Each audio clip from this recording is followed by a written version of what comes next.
So would some honourable member care to move that the House take note of miscellaneous business? Mr Speaker. The Honourable Jerry Brownlee. Mr Speaker, I have previously personally congratulated the Honourable David Cunliffe on his elevation to Labor leadership, and I have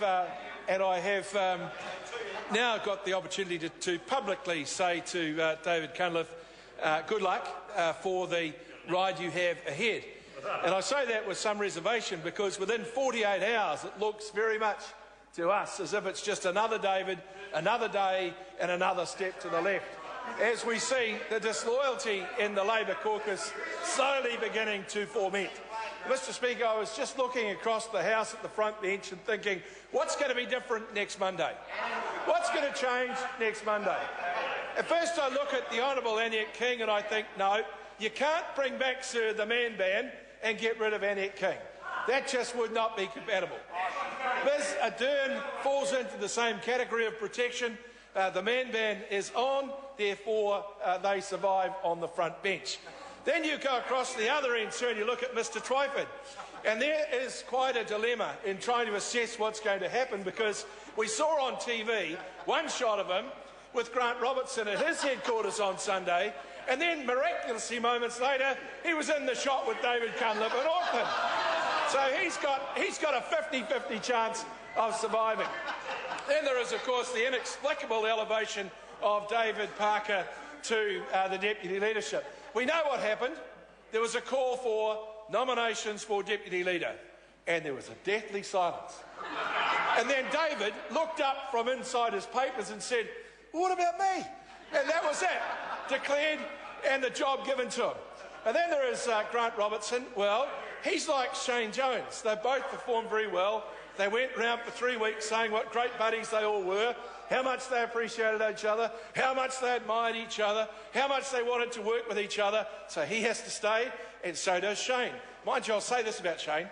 I think if he just holds his water, all is going to be his before too long. I think the way he connected with the public was quite extraordinary, quite worrying, in fact, for someone on this side of the House.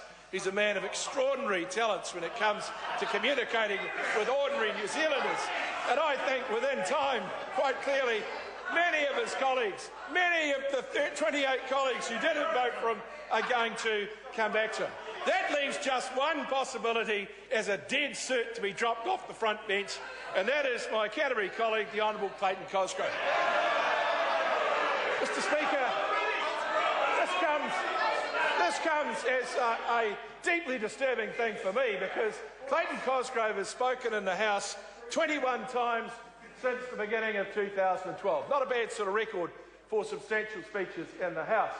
Mr Speaker, in every one of those speeches, he's mentioned my name multiple times. Mr Speaker, it is almost a fixation that the poor man has. In the Empress supply debate, he mentioned my name 6 times. In the Environment Canterbury bill, 5 times.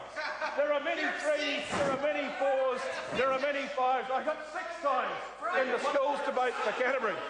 But somewhat inexplicably, Mr Speaker, he mentioned me 5 times in the state-owned Energies Company delay of sale of Mighty River private members bill.